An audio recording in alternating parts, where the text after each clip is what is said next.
Ryan met Megan without labels, without fortune, without his powerful surname. She loved him for who he was, not for what he had. But when the truth was revealed, a wound opened. Now, he needs to prove that his love is real, before it's too late. The afternoon sun painted the New York City skyline with golden hues as Alexander Morgan observed the city from his office on the 40th floor. His brown eyes, always alert, scanned the urban landscape while his mind was immersed in worries that not even his considerable fortune could solve. The business empire he had built over decades was a source of pride, but also of constant apprehension, especially when he thought about his only son, Ryan. With a deep sigh, Alexander adjusted his impeccable Italian suit and turned his attention to the photo on his mahogany desk. Ryan, at 5 years old, smiling without a care, unaware of the weight of the surname he carried.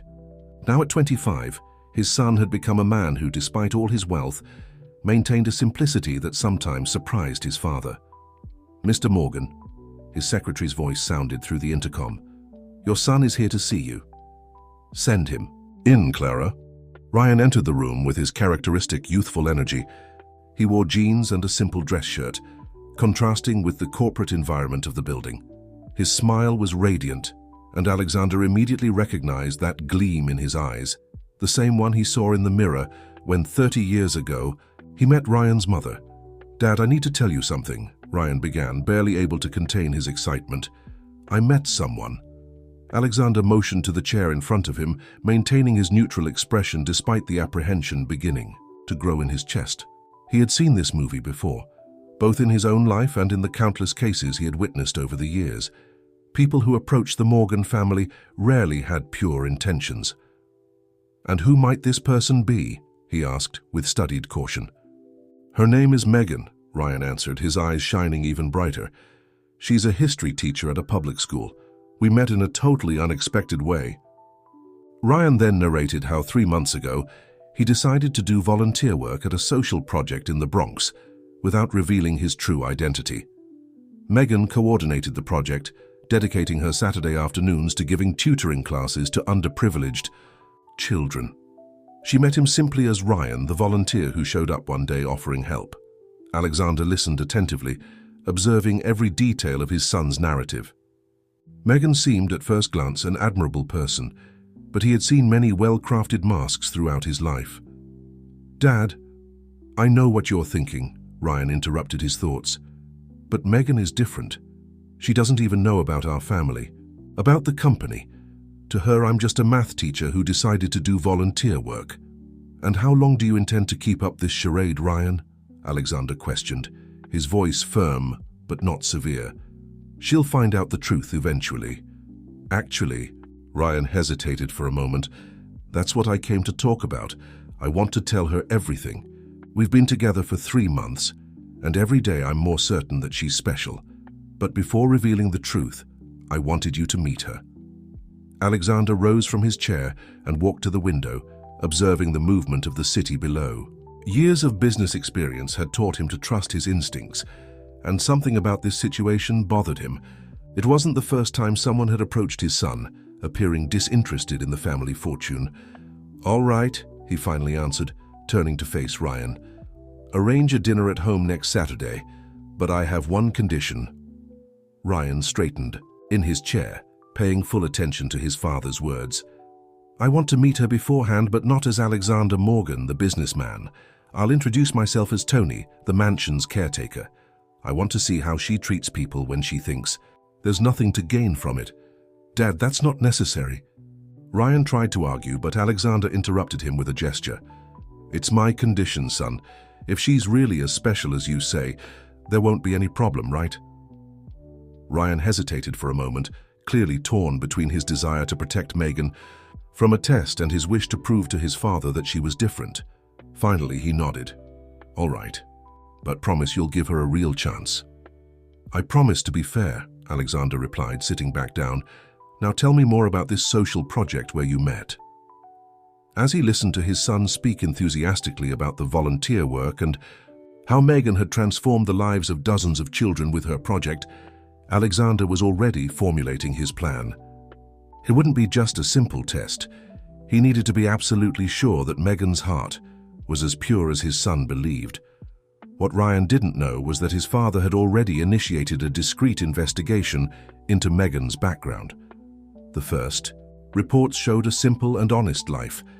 Daughter of teachers, graduated with honors from NYU, always involved in social projects.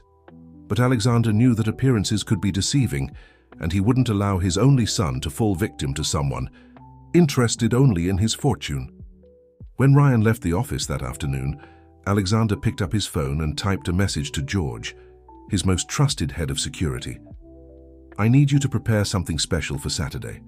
I'll need a complete transformation." Putting away his cell phone, he turned his attention back to the city, preparing for nightfall. The sun now tinged the sky with orange hues, creating elongated shadows between the buildings. Alexander knew he was about to start a risky game, but when it came to his son's happiness and future, no precaution was excessive.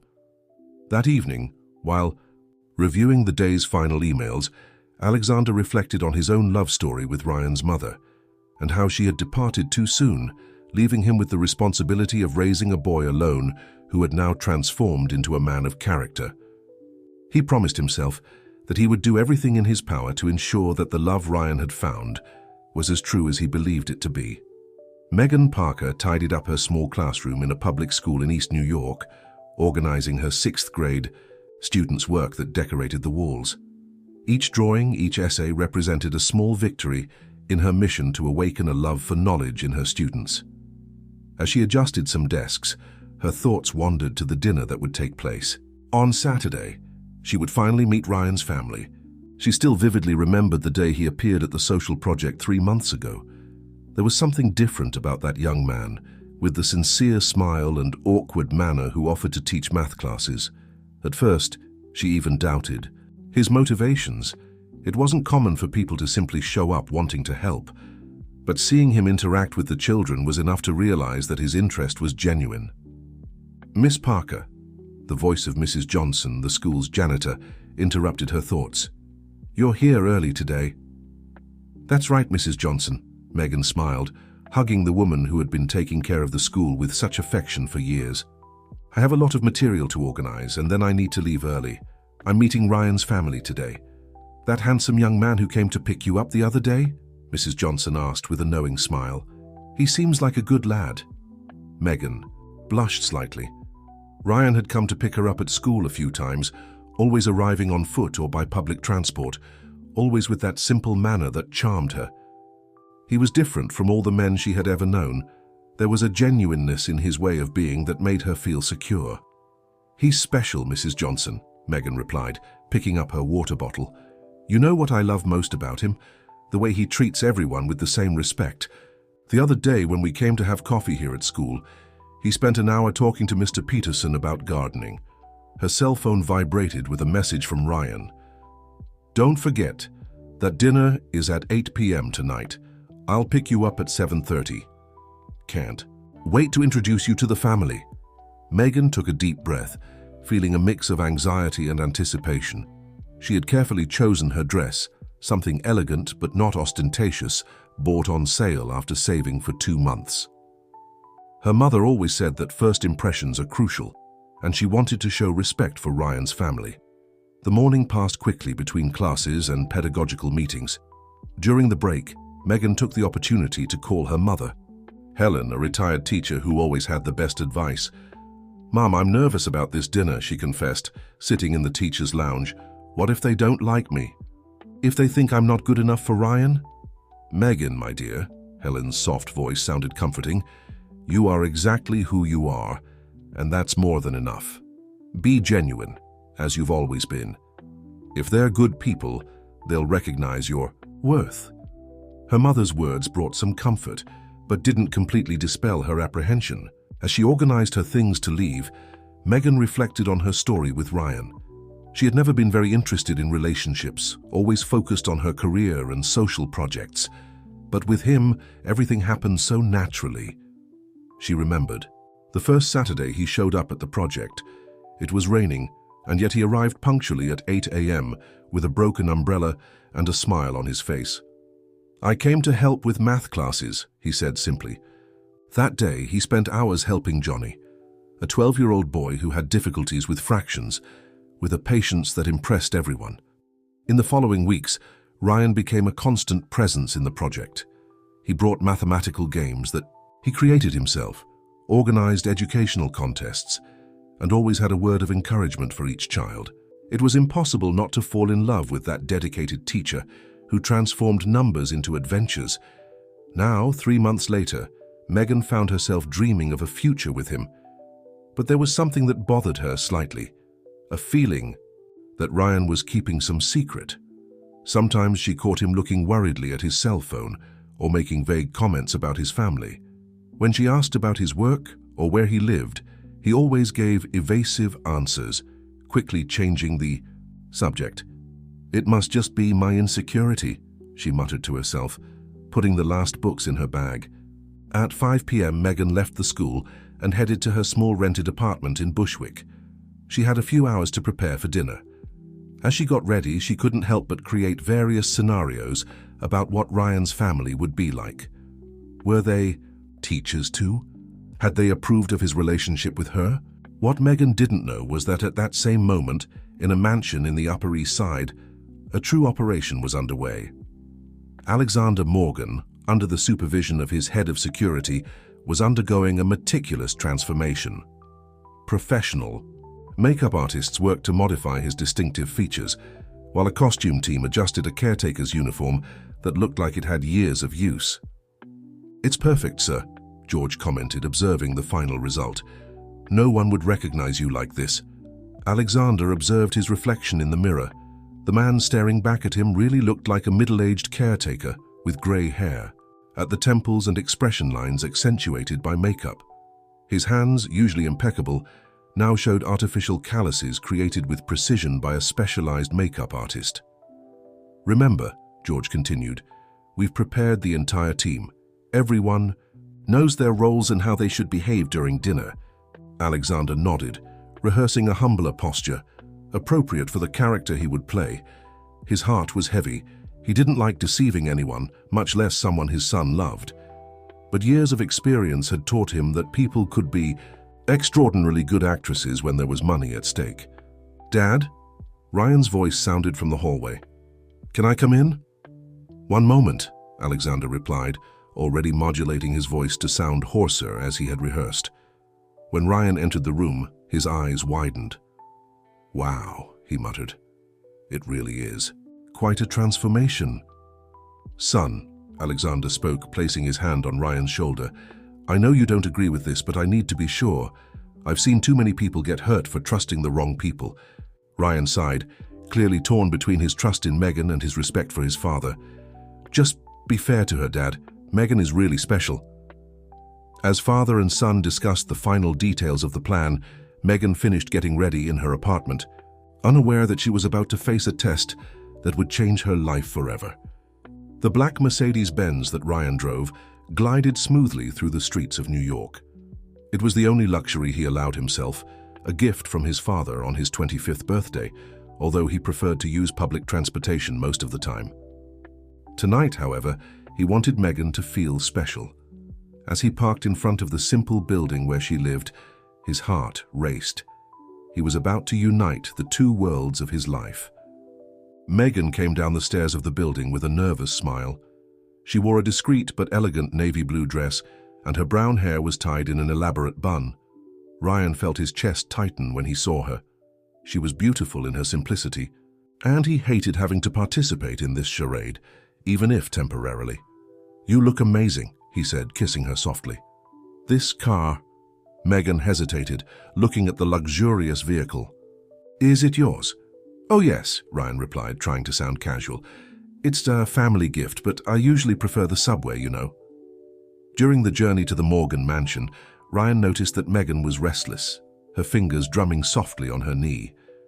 He wanted to tell her everything right there, to end this act before it began, but the promise made to his father prevented him.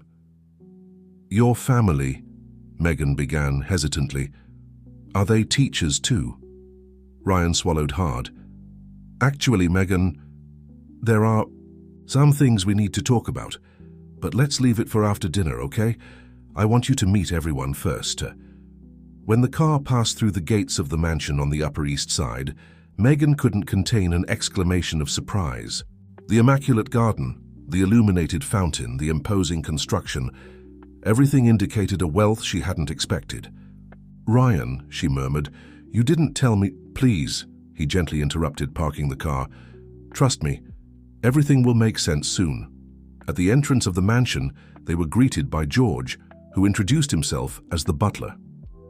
Megan noticed that despite the luxurious environment, all the staff were treated by Ryan with extreme cordiality and respect. "Mr. Ryan," a hoarse voice caught her attention. It was Alexander, completely transformed into Tony, the caretaker. "Good to see you've arrived. The table is ready." Megan immediately smiled at the supposed caretaker, extending her hand. "It's a pleasure. I'm Megan. The garden is beautiful. Do you take care of it?" Alexander, playing his role, nodded humbly. "Yes, ma'am, I do my best to keep everything in order." "Please, just call me Megan," she responded with genuine sympathy. "And it's not just your best, it's really magnificent. Those orchids over. They're phalaenopsis, aren't they? I have a small one at home, but I can't get it to bloom like these." Alexander was genuinely surprised by her knowledge of orchids. Megan, do you like gardening?" "Oh yes, I learned from my father. He transformed our small balcony into a vertical garden. If you'd like, I could bring some succulent cuttings next time. I have some hardy species that would add a special touch to that flower bed near the fountain." The conversation was interrupted by the arrival of Clara, the housekeeper, announcing that dinner was served. As they walked to the dining room, Megan continued chatting animatedly with Tony about cultivation techniques and different plant species.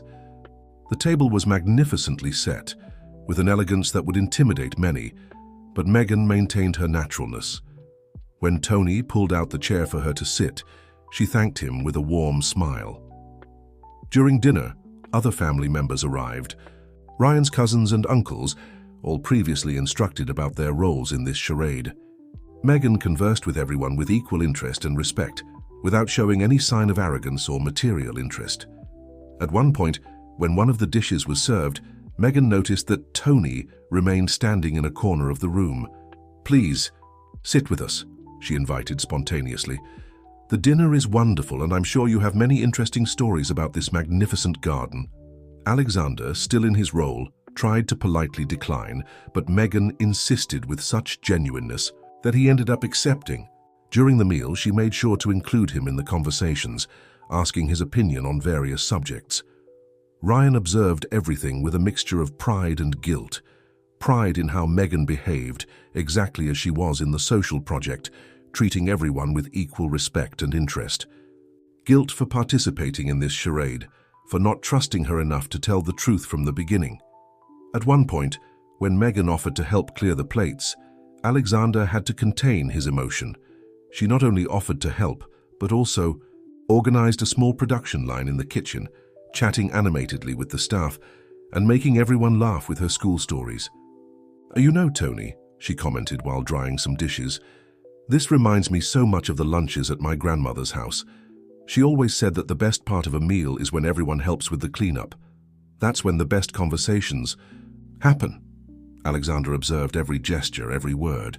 There was no trace of falsehood in her actions. Even when one of Ryan's cousins let slip a snobbish comment about public schools, Megan responded with elegance and firmness, defending public education without showing any resentment. The most revealing moment of the night, however, was yet to come. When everyone gathered in the living room for coffee, Clara accidentally dropped a cup, staining Megan's dress. Her reaction surprised everyone. Instead of being upset about the dress, which Alexander knew had been bought with considerable sacrifice, she immediately worried about Clara, checking if she hadn't burned herself with the hot coffee. "Don't worry about the dress," Megan smiled, helping Clara clean the floor. "I have a foolproof technique for removing coffee stains that I learned from my mother, and honestly, I think it even gave it a special charm." As the night progressed, Alexander felt his heart growing lighter. Each subtle test he had prepared was answered by Megan with a genuineness that couldn't be faked. She was exactly as his son had described, a truly special person. Ryan in turn observed the interactions with growing anxiety. At one point, he managed to exchange a significant look with his father, who nodded slightly, a signal he knew, well, it was time to reveal the truth.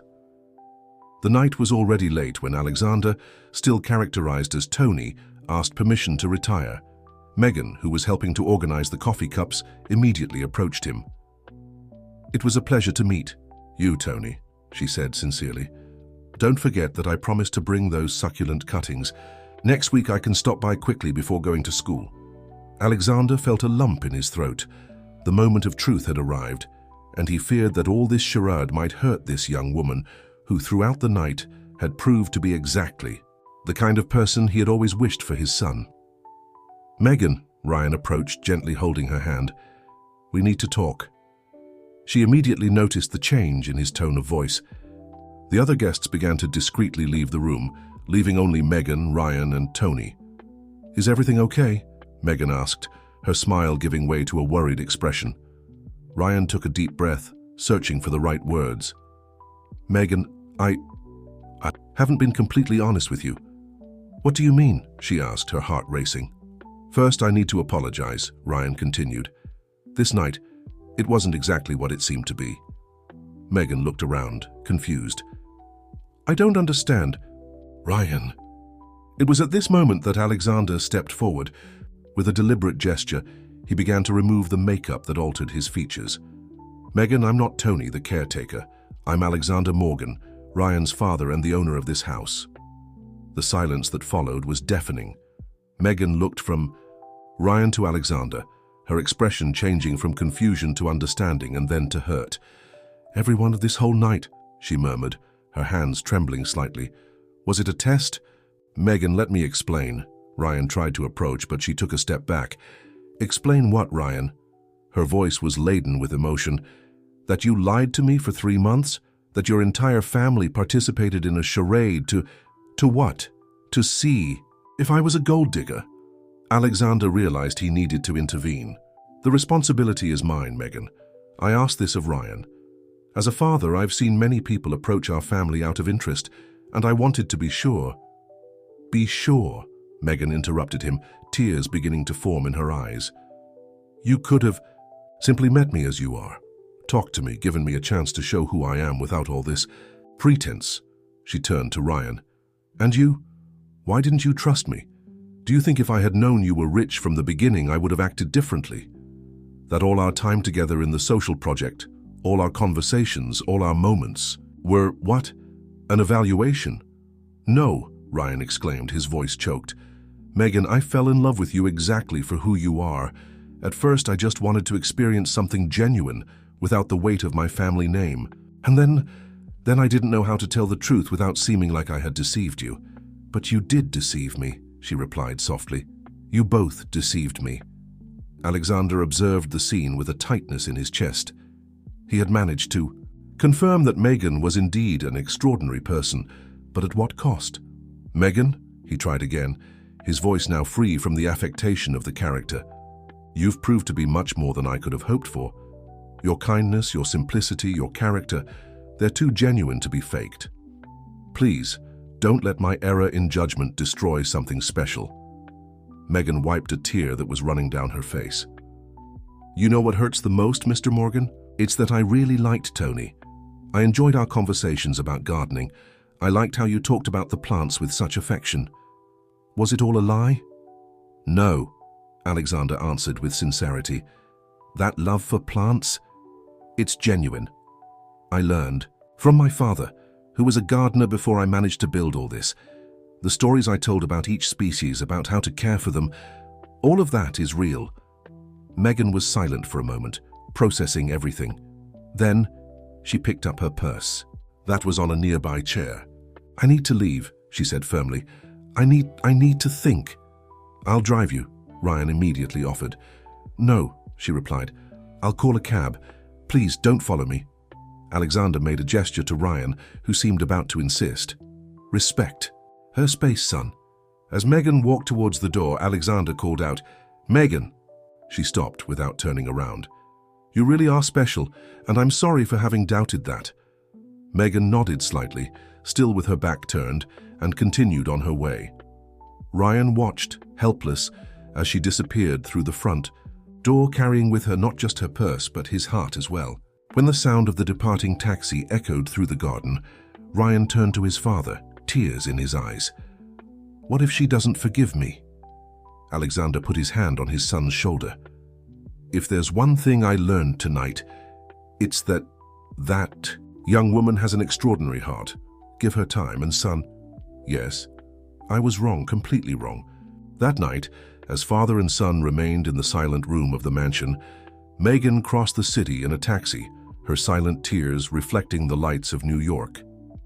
In her mind, memories of the last 3 months mixed with the revelations of the night, creating a whirlwind of emotions that she still didn't know how to process. What none of them knew was that this night would be just the beginning of a journey that would test not only Megan and Ryan's love, but also profoundly transform the lives of all involved. The sun had not yet risen when Megan was already up in her small apartment, preparing for another day of teaching. She hadn't slept well, mentally replaying every moment of the previous night. Her eyes were slightly puffy from crying, but there was a determination in her gaze that even tears couldn't erase. "Good morning, sweetie," Helen's voice sounded through the phone. It was their morning ritual. Every day at 6 a.m., her mother called to wish her a good day. "Hi, Mum," Megan responded, trying to sound normal, but Helen knew every nuance of her daughter's voice. "What happened? Didn't the dinner go well?" Megan took a deep breath and started to tell everything. The impressive mansion, the seemingly simple family, Tony, who was actually Alexander Morgan, the elaborate test, Ryan's lies. Her voice trembled at times, but she managed to relay the whole story. "Oh dear," Helen sighed on the other end of the line. "What a complicated situation. Mom, how can I trust him now? How will I know when he's being truthful? Megan, do you remember what I always say about judging a book by its cover?" "Yes, but think carefully," Helen continued with her characteristic wisdom. "The Ryan you met at the social project, the one who spends hours helping children, who brings games he creates himself, who cares about each student, is that the real or false Ryan?" Megan fell silent, reflecting. Memories of Saturdays at the social project flooded her mind. Ryan arriving early, helping organize the rooms, celebrating each small victory of the students. "And as for his father," Helen went on, "he could have simply ignored you or treated you with disdain if he were really a bad person. Instead, he went to the trouble of trying to get to know you, even if in a, let's say, unconventional way." "But they lied to me, Mom." "Yes, my dear, they lied, and that hurts. But sometimes people make mistakes trying to do the right thing. The question is, what do you feel when you think about Ryan?" Megan looked at the small succulent on her windowsill, the same one she had promised to multiply for the mansion's garden when she still believed she was talking to Tony. "I love him, Mum," she admitted quietly, "but I'm scared."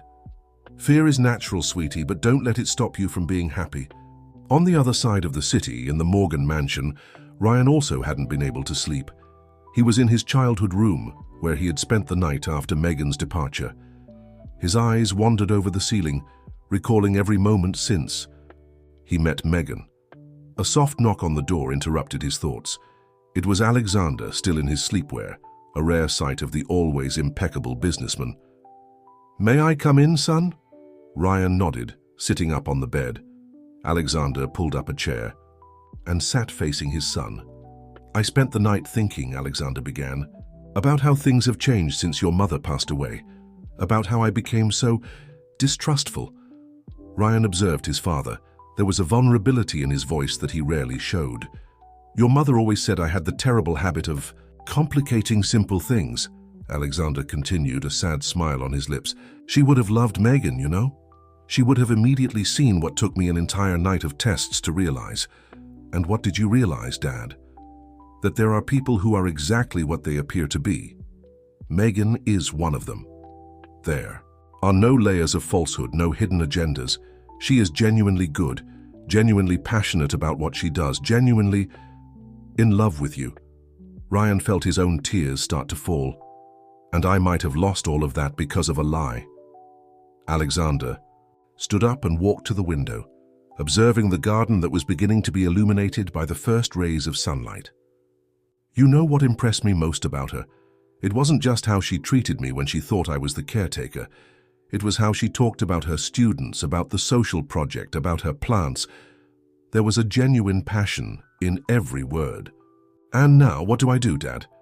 Fight for her, son, but not with expensive gifts or grand gestures. Fight with truth, with sincerity. Show her that the Ryan she met at the social project is the real you. Meanwhile, Megan arrived at the school. The buzz of students filling the corridors was comforting. There, in that familiar environment, she always found peace. Miss Parker, the voice of Johnny, the student Ryan had helped with fractions, caught her attention. Is Mr. Ryan coming on Saturday? I want to show him that I've already learned equations. Megan felt her heart tighten. I don't know, Johnny, maybe he's busy. But he promised he'd bring a new game he invented, the boy insisted. He never misses when he promises something. The boy's words hit Megan like lightning. It was true.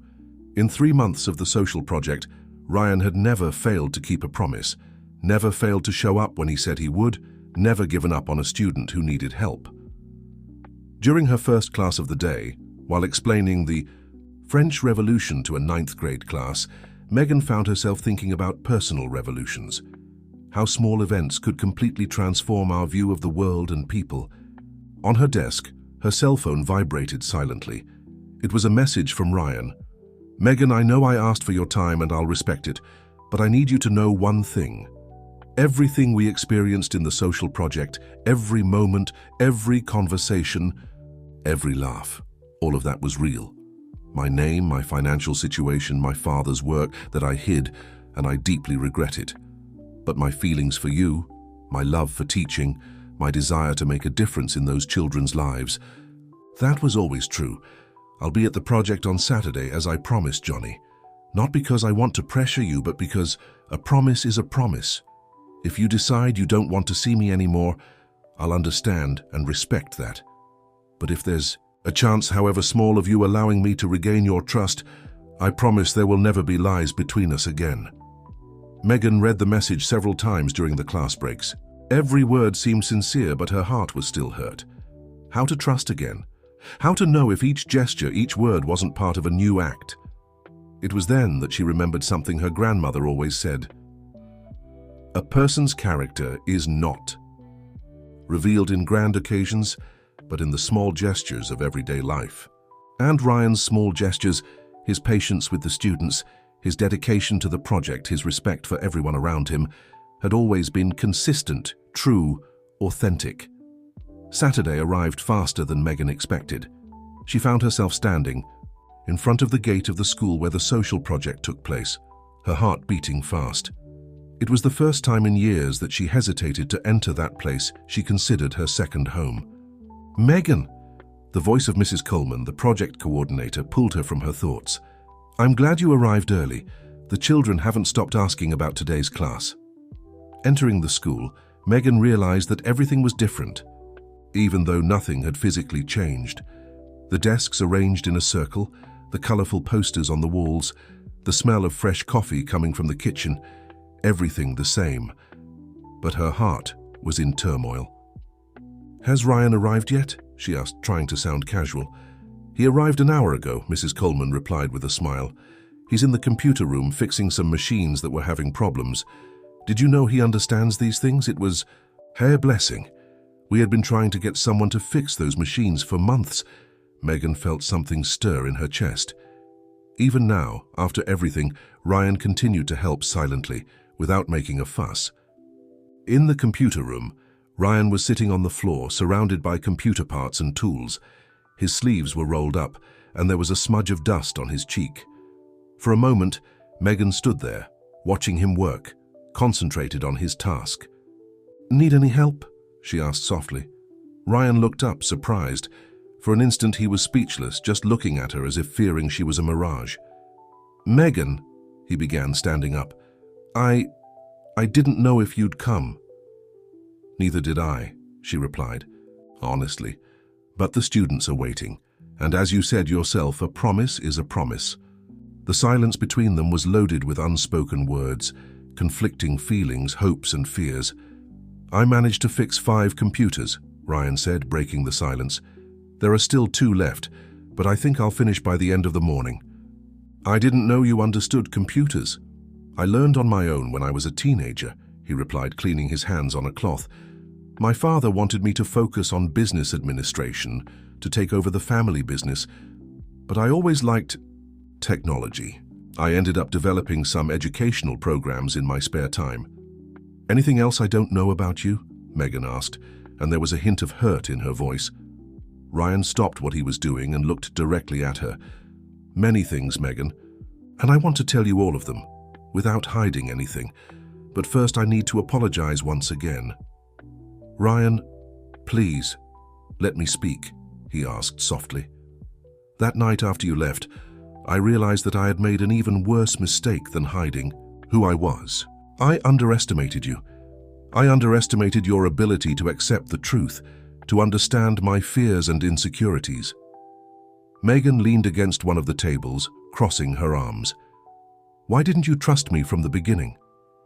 Because I was tired of not knowing if people liked me or my money, he answered honestly.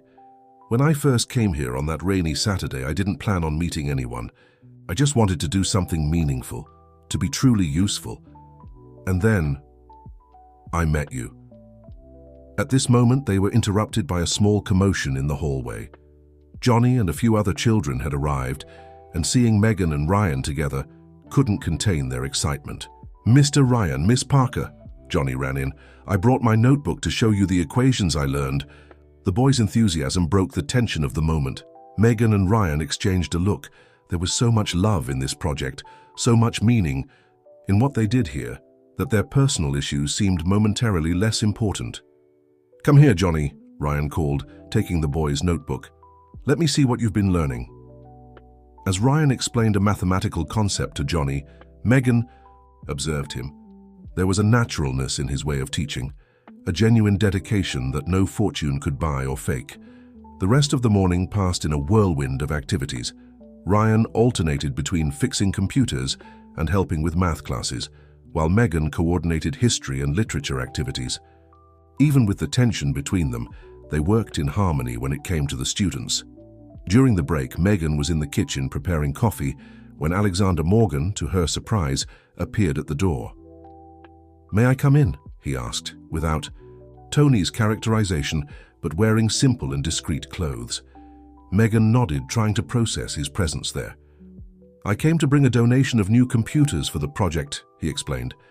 But also, I came to apologize personally. Mr. Morgan, please call me Alexander, he gently interrupted. Megan, I know I wronged you. But seeing you and Ryan here today, the way you work together, how you dedicate yourselves to these children, I realized that my test was not only unnecessary but also unfair. Megan served him a cup of coffee, an automatic gesture of hospitality that surprised her with its naturalness. You know, Alexander, she said, sitting at the kitchen table, I understand your motives. As a father, you wanted to protect your son. But sometimes when we try to protect the people we love too much, we end up hurting not only them but ourselves as well. Alexander took a sip of coffee, thoughtful. You are very wise for someone so young. I learned from my mother. She smiled slightly. She always says that true wisdom is in learning from others' mistakes, but we only really learn from our own mistakes. At this moment, Ryan appeared at the kitchen door, stopping in surprise to see his father there. The look he exchanged with Megan was full of unasked questions, of silent hopes. Son, Alexander stood up. I was just talking to Megan about how sometimes we need to take a step back to see more clearly what's in front of us. Megan observed father and son, noticing for the first time how similar they were, not just physically, but also in how they carried their insecurities behind an apparent confidence. The new computers arrive on Monday, Alexander continued, and if you'll allow, I'd like to get more involved in the project, not as an anonymous benefactor, but as someone who believes in the work you do here. That would be great, Megan responded, surprising herself with the sincerity in her voice. We have some students who would love to learn about gardening. The smile Alexander gave in response was genuine. There were no more masks, no more characters to play. It was just a man who, like his son, was learning that sometimes the simplest path is the truest. A week had passed since that Saturday at the social project. The teacher's lounge at the school where Megan taught was particularly bustling this Monday morning. The reason? A mysterious donation had arrived, 30 new laptops, a state-of-the-art projector, and teaching materials for all students. Megan, you won't believe it. Mrs. Thompson, the math teacher, burst in breathlessly. A team just arrived to install fiber optic internet throughout the school. They say it's all a donation from a company. Megan smiled discreetly, imagining Alexander's hand behind it all. But what really surprised her was seeing Ryan entering the teacher's lounge shortly after, wearing a badge that read, Educational Technology Consultant. Good morning, he greeted everyone with simplicity. I'm here to help with the implementation of the new computer lab.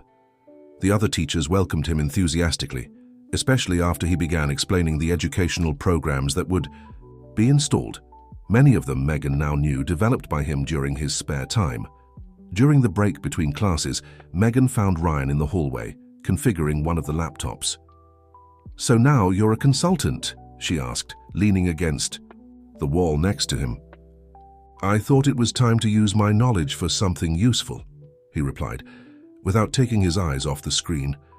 Actually, I'm developing an educational technology project that I want to implement in all public schools in the area. Megan observed him working, noticing how he seemed lighter, more authentic. Does your father know about this? It was his idea, actually. Ryan smiled, finally looking at her. After that Saturday at the project, he realized that I was never meant to be locked up in a corporate office. He said my mother always knew I had a teacher's soul. At this moment, they were interrupted by Johnny, who was passing through the hallway with his class. Mr. Ryan, the boy exclaimed. Are you going to teach here too? Not exactly, Johnny, Ryan replied, ruffling the boy's hair. But I'm going to help set up a programming club after school. Want to join? The boy's eyes lit up. Can I really? Of course. But there's one condition. You need to keep your grades up with Miss Parker. As Johnny walked away excitedly, Megan felt something change within her.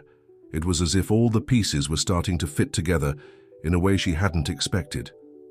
You didn't have to do all this, she said softly. I'm not doing it for you, Megan, Ryan responded with sincerity. Well, not just for you. I'm doing it because for the first time in my life, I feel like I've found my purpose. And I owe that to you, to the project, to these children.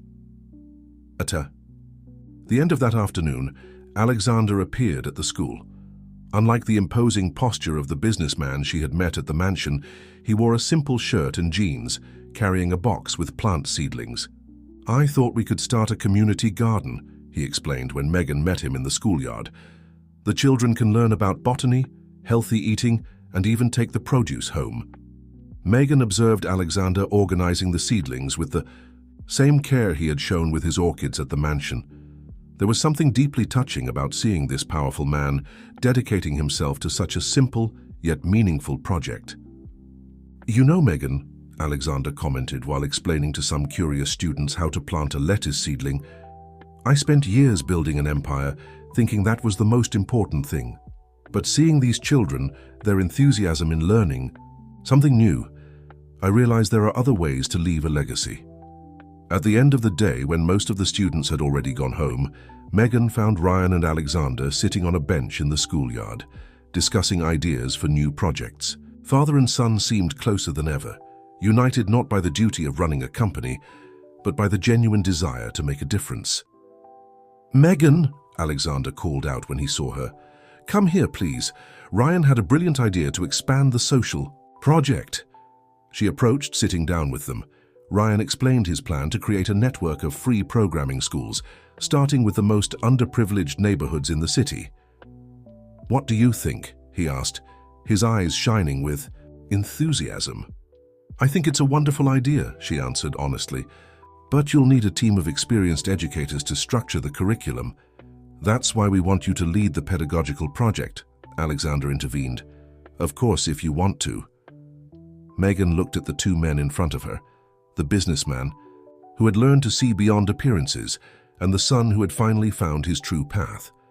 She realized that sometimes the lies of the past could pave the way for much deeper truths. Before I answer, she said, I need you to understand something. If I accept, it will be because I believe in the project, not because of anything else." "We never doubted that," Ryan smiled. "That's exactly why we want you in charge." At that moment, watching the sun set on the city horizon, Megan felt that something new was being born, not just between her and Ryan, but in all of them. It was as if the test Alexander had planned had, ironically, transformed not only Megan, but especially himself and Ryan. "So," Alexander asked, "what do you say about starting by planting some seeds of hope?" Megan looked at the small garden bed they had started that afternoon. The lettuce seedlings were already firm in the soil, ready to grow. It was a perfect metaphor for what was happening in their lives. "I think some seeds are already sprouting," she replied with a smile. 3 months flew by. The small social project that had begun in a single school now spread across 5 different neighborhoods in New York City. What was once just a dream had transformed into a structured educational foundation, with Megan at the helm of pedagogical coordination and Ryan leading the technology area. On a Friday afternoon, Megan was in her new office at the foundation's headquarters, reviewing student progress reports, when a different commotion caught her attention. Excited voices came from the corridor, and soon Johnny, now a monitor in the programming club, came running into her office. "Miss Parker, you need to see this." The boy was radiant. "We did it! The app we developed in the club was approved for the state science fair." Megan smiled, remembering how months ago Johnny could barely solve simple equations. Now at 13, he was leading a team of young programmers who had developed an app to help other students with math. "Show her, Johnny." Ryan appeared at the door, smiling proudly at his most dedicated student. The boy connected his tablet to the projector in the room and began to demonstrate the app. It was an educational game that transformed mathematical problems into fun challenges, using elements of popular culture that kids loved. "Amazing, isn't it?" Alexander commented, entering the room. He came straight from the community garden, which now occupied an entire plot next to the original school. His hands still had traces of soil, and his face showed the same pride he felt when tending to his award-winning orchids. "The credit is all theirs," Ryan replied, watching Johnny excitedly explain each function of the app. "We just gave them the tools. They made the magic happen." Megan observed the scene with a full heart. In just a few months, she had seen extraordinary transformations take place. Alexander, the businessman who once only thought about protecting his fortune, now spent his afternoons teaching children how to grow their own food. Ryan, who could have been in a luxurious office, found his true happiness teaching programming in public schools. "Megan," Alexander called her after Johnny left, "to show the app to other teachers, I need your opinion on something."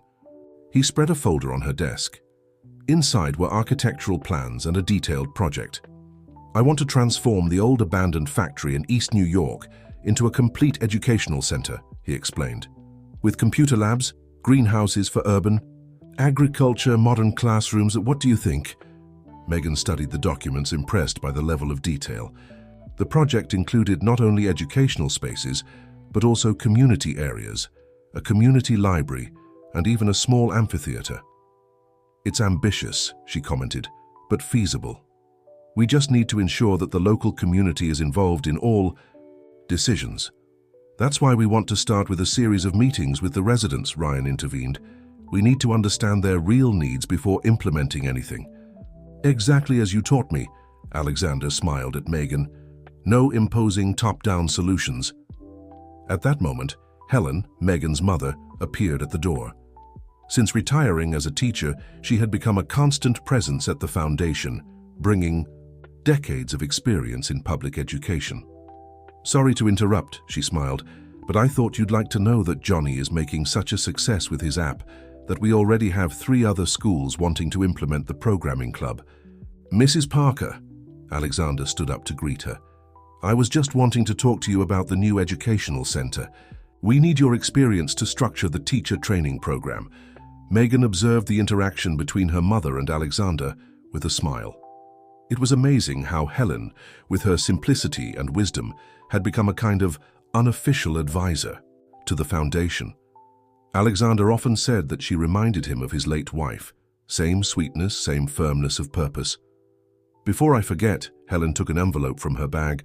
I brought the photos from that first project class. I thought you might want to have them for the Foundation's archive. Everyone gathered around the table to see the photographs. There was the original group, Megan and Ryan surrounded by smiling children, Alexander still disguised as Tony helping with the garden, the first donated computers. "Look how we started," Ryan commented, hugging Megan from behind as they looked at the photos. Who would have thought that a lie would end up generating so much good? "It wasn't the lie," Megan gently corrected. "It was the truth we found after..." Alexander picked up one of the photos. In it, he was teaching a group of children how to plant tomatoes. His face, even partially disguised by Tony's characterization, showed a genuine joy he hadn't felt in years. "You know what your mother always said, son?" he commented, showing the photo to Ryan, "that sometimes we need to get lost to truly find ourselves." "And she was right as always," Ryan replied, exchanging a significant look with Megan. At that moment, they were interrupted by another commotion in the hallway. It was Alexander's urban agriculture class, bringing in the first strawberry harvest from the greenhouse they had built on the school's rooftop. "Mr. Alexander," one of the children ran in, "it worked. The strawberries grew exactly as you taught us." The pride on Alexander's face upon seeing the children with their small baskets of strawberries was indescribable. He had discovered that teaching a child to grow their own food could be as rewarding as closing a big business deal. "This deserves a celebration," Helen suggested. "How about we make a strawberry cake for everyone?" As the group headed to the experimental kitchen, another project that had been born from the need to teach healthy eating to the children, Megan held Ryan's hand. "Are you happy?" she asked, although she already knew the answer. "More than I ever imagined possible," he replied, looking at his father who was laughing with the children as they taught him the best way to wash strawberries. "And you?" Megan smiled, thinking about how her life had changed in the last few months, not because of the money or the structure they now had, but because of the realization of seeing her dreams of transformative education becoming reality. "I never thought that a story that began with a character test would end up building so many dreams," she responded. The sun was setting over New York City, painting the sky with shades of orange and pink, when Megan found Ryan on the Foundation's rooftop. He was sitting on one of the benches in the suspended garden, admiring the city that stretched to the horizon. It had been exactly 1 year since that dinner that changed their lives. "I thought I'd find you here," she said, sitting beside him. "Your father is looking for you. Something about the inauguration ceremony for the educational center." Ryan smiled, taking her hand in his. "I was just thinking about how things have changed, how we've changed." In the greenhouse next to them, the orchids that Alexander had donated from his private collection were blooming magnificently. It was a special project. The children learned not only about botany, but also about patience and dedication, observing the slow and delicate development of the flowers. "You know what impresses me the most?" Megan commented, looking at a particularly beautiful phalaenopsis. "How your father has transformed. Who would have thought that that tough businessman would become the children's favorite gardening teacher?" As if summoned by the conversation, Alexander appeared on the rooftop. He wore a simple shirt with the Foundation's logo and carried a small orchid seedling. "Found you," he smiled, approaching. "I needed to show you this before the meeting. It's a rare species I managed to develop right here in our greenhouse." The children helped with the cultivation process. Alexander carefully extended the pot. The small orchid, still in bud, promised an extraordinary flower. "I decided to name it Megan," he said, with misty eyes, "because, like you, it was born in an unlikely environment and blossomed in an extraordinary way." Megan felt her heart tighten with the emotion of the moment. She remembered how, a year ago, this same man had tested her, distrustful of her intentions. Now, he was practically a second father to her. "Dad," Ryan began, exchanging a significant look with Megan, "since you're here, there's something we want to tell you." Alexander sat down with them, still carefully holding the orchid. "Did something happen?" "Actually," Megan replied, smiling, "it's about the new project we're developing. We've decided to expand the technology education program to other cities. But not just that, Ryan continued. We want to create a model that can be replicated anywhere. And he hesitated for a moment. I've decided not to take over the company presidency. Alexander was silent for a moment, looking at the city that was lighting up with the first lights of the night. Son, he finally spoke. A year? How this news would have left me deeply disappointed. But today I understand that you found your true path, and I couldn't be more proud. You're not upset? Ryan asked, surprised. Upset? Alexander laughed softly. Ryan, look around you. You and Megan have built something much more valuable than any company. You're changing lives, building futures. Your mother always said you had a special gift for teaching. As always, she was right. At this moment, they were interrupted by excited voices coming from the stairs. It was the programming club class, led by Johnny, bringing news about the app they had developed. Miss Parker, Mr. Ryan! Johnny was practically jumping with excitement. The app was selected for an international educational innovation program. We're going to present at a conference in London. The news was received with hugs and congratulations. The app, which had started as a simple project in the programming club, had transformed into an educational tool that was already benefiting thousands of students. And there's more, Johnny continued, barely able to contain his joy. Remember Anna, my little sister who had trouble with math? She's been using the app for 3 months and got top marks on her last test. Megan observed the sparkle in the boy's eyes, the same sparkle she saw in Ryan when he talked about his educational projects, the same she identified in Alexander when he taught children about plant cultivation. I think it's time we head to the meeting, Alexander commented, standing up. Helen must already be waiting with the rest of the team. As they descended to the meeting room, Megan reflected on how that character test, which could have ended in hurt and resentment, had become the catalyst for something much greater than themselves. In the meeting room, Helen was already organizing the presentations for the Educational Center's inauguration ceremony. The walls were covered with photos of the projects, the community garden, the programming classes, the art workshops, the science labs. Ah, good you're here. Helen smiled as she saw them. We need to finalize the details for tomorrow. Megan, did you bring that video we made with the students' testimonials? As everyone settled in for the meeting, Megan felt Ryan's hand seek hers under the table. They exchanged a knowing look. There was still one last secret they would keep for a few more days, a surprise that would make the inauguration of the Educational Center even more special. The day of the inauguration of the Seeds of the Future Educational Center dawned radiant. The old industrial warehouse had been transformed into a modern and welcoming space, with walls colorfully adorned by the students' graffiti and vertical gardens climbing up the entire facade. Megan was in her office, putting the finishing touches on her speech when Helen entered with a cup of chamomile tea. I thought you might need this, her mother smiled, knowing well her daughter's nervousness before public presentations. It's almost time. Mum, Megan held Helen's hand, do you think we should tell them today? Helen sat down next to her daughter, her eyes shining with emotion. Darling, there's no more perfect moment. This center is the symbol of everything you've built together. And besides, she gently placed her hand on Megan's still imperceptible belly, some news is too good to be kept for too long. In the main auditorium, hundreds of people were already settling in for the ceremony. Students, parents, teachers, community representatives, all those who had been touched by the project over the past year. Alexander was on stage, adjusting the microphone when Ryan approached. Dad, before we start, he hesitated for a moment. Remember that dinner a year ago? How could I forget? Alexander smiled. It was when I almost made the biggest mistake of my life, doubting Megan.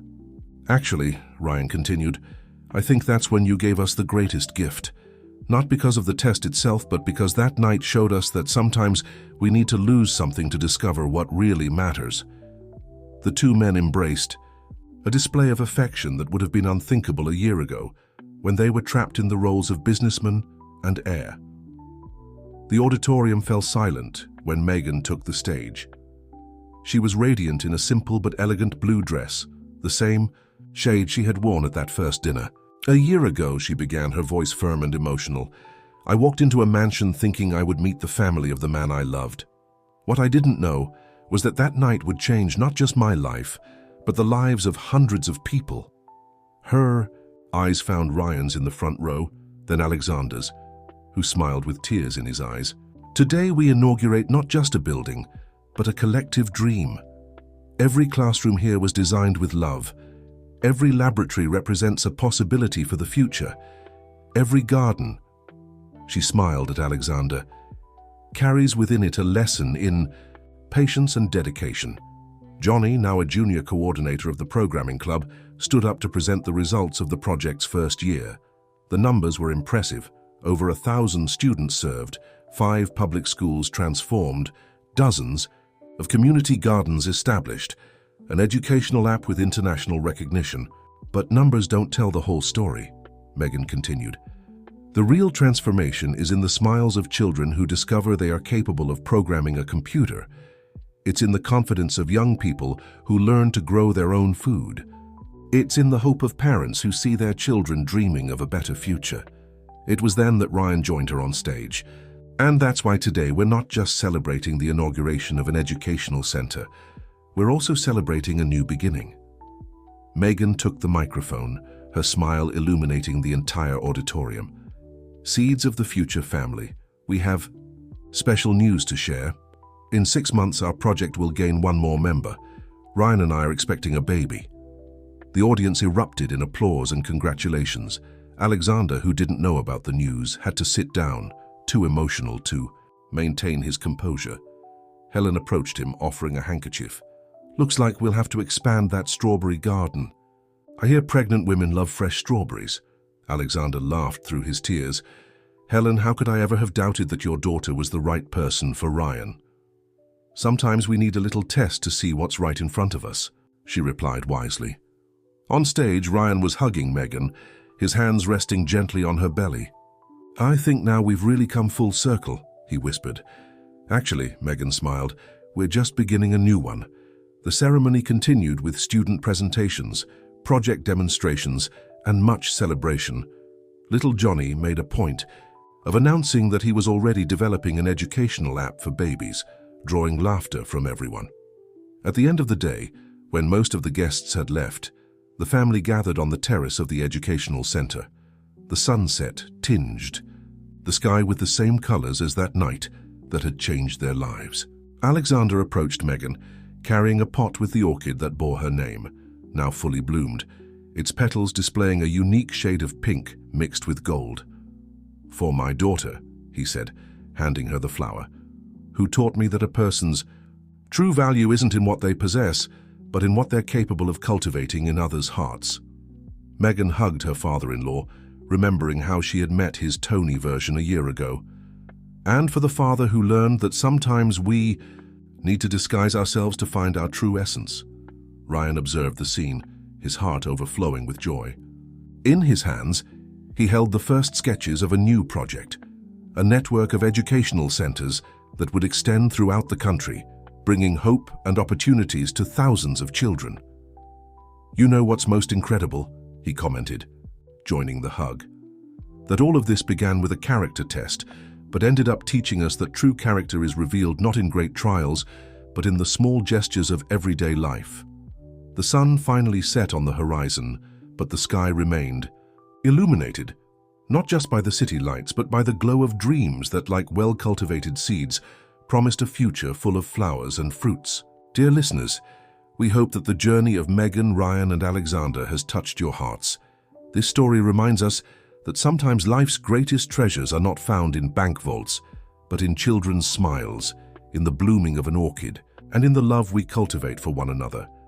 To continue following stories that inspire and transform lives, don't forget to subscribe to our channel and turn on the notification bell. Share with your friends and tell us in the comments, which moment of the story touched your heart the most? Every day we bring new narratives that explore the complexity and beauty of human relationships. Stay with us on this journey of discoveries and emotions. Until next time.